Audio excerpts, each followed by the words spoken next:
இருக்கலாமே சம்பந்தி. நீங்க அவ மாமியார் தானே, உங்களுக்கு இல்லாத உரிமை அவ மேல.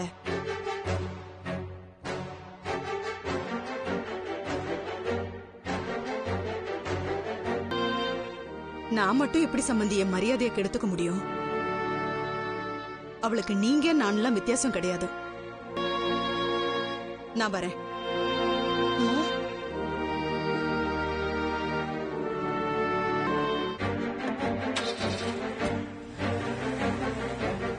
பெரிய பைத்தியமா தான் இருக்கும். இதுங்களுக்கு எல்லாம் பண திமிரு. இவள கேள்வி கேட்டா இவ பொண்ணை பெரிய இடம்னா இப்படித்தான் இருப்பாங்க போல. அதெல்லாம் ஒண்ணு இல்ல. இவளை விட பெரிய இடம் தான் ரோகிணி குடும்பம்.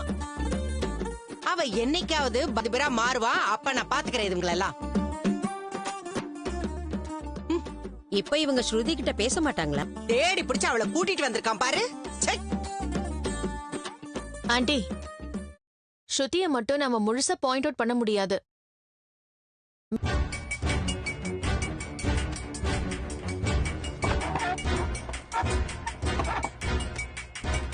இப்ப எதுக்கு கால் பண்ண?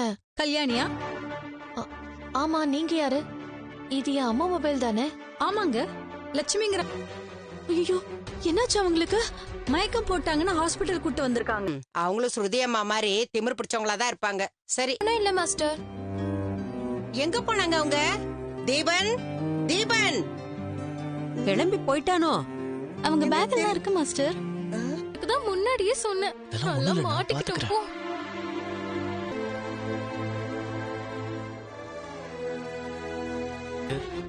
அங்கதான் போய் பிராக்டிஸ் பண்ணிட்டு இருந்தோம். ஏன்பா அங்கெல்லாம் ஏன் போறீங்க? இங்க என்ன இடமா இல்ல? இல்ல, மாஸ்டரோட ரிலேஷன் வந்திருந்தாங்க. அவங்க டிஸ்டர்ப் பண்ண கூடாதுன்னு தான். சரி சரி, வந்து நில்லுங்க. எல்லாரும் பொசிஷன்ஸ் போங்க. மாஸ்டர், நீ ஏமா ஒரு மாதிரியா இருக்க? இல்ல ஒண்ணும் இல்ல. ஏதோ டென்ஷனா இருக்கு. அவகிட்ட கத்துக்கிறதுக்கா நீ வர? எல்லாரும் நான் சொல்லி கொடுக்கறத மட்டும் செஞ்சா போதும். ஏய், வந்து நில்லு.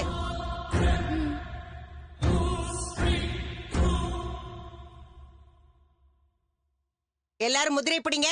எல்லாரும் நல்ல அரமண்டையில உட்காருங்க.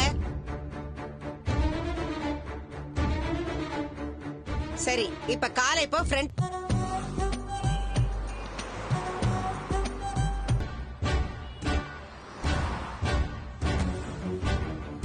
பிரச்சனை பண்ணிட்டு இருக்க. அவ வாழ்க்கையை ஏன் கெடுக்கிற நீ? ஓ, என் அத்தை அந்த மாதிரி சொன்னாங்களா? அவங்க எப்படி சொல்லிருப்பாங்கன்னு எனக்கு தெரியும். ஒரு பூ கட்டுற நீ அவளுக்கு அக்காவா? பூ கட்டினா என்னங்க இப்போ? நேர்மையா தானே உழைக்கிறோம். கிழிக்கிறீங்க. புத்தி எல்லாம் எங்களுக்கு எப்பவுமே வராதுங்க. ஏய், கேவலமான வேலையை தானே நீங்க பாத்துட்டு இருக்கீங்க. அன்னைக்கு மண்டபத்துல என் பொண்ணு நகை எடுத்தவ தானே நீ. அப்புறமா அத பேசி சமாளிச்சுட்ட. உன் புருஷனும் அத மறக்கத்தானே ஸ்ருதி அப்பாவை அடிச்சான். அப்பவே தெரியும் உங்களை பத்தி எல்லாம். காசு சம்பாதிக்க வேற வழி தெரியலையா? என் பொண்ணு கிட்ட இருந்து வாங்கணும்னு நினைக்கிறியா? உன் குடிகார புருஷனுக்கு குடிக்க நிறைய காசு தேவைப்படுதோ? வாய மூடுங்க. ஏய், என்ன? என் புருஷனை பத்தி ஏதாவது தப்பா பேசுனீங்க மனுஷியாவே இருக்க மாட்டேன். ஸ்ருதியோட அம்மா வச்சுன்னு சொல்லி நானும் பொறுமையா பேசிட்டு இருந்தா உங்க இஷ்டத்துக்கு பேசிட்டே இருக்கீங்க. காசுக்காக எதையும் செய்யறவங்க நாங்க கிடையாது. ஏய், அதுக்குதான் என் பொண்ணை பத்தி தப்பு தப்பா சொல்லி கொடுத்து சம்மந்தி கிட்ட கெட்ட பேர் வாங்கி கொடுக்கறியா? நான் ஒண்ணும் அந்த மாதிரி எல்லாம் பண்ணல. இல்லாம உன் மாமியார் அப்படி சொல்லுவாங்க. அவங்க சொன்னா உடனே அது உனக்கு எவ்வளவு வேணும்னு சொல்லு, நான் தரேன். அவ வாழ்க்கை கெடுத்துறாத நீ. யாருக்குங்க வேணும்? உங்க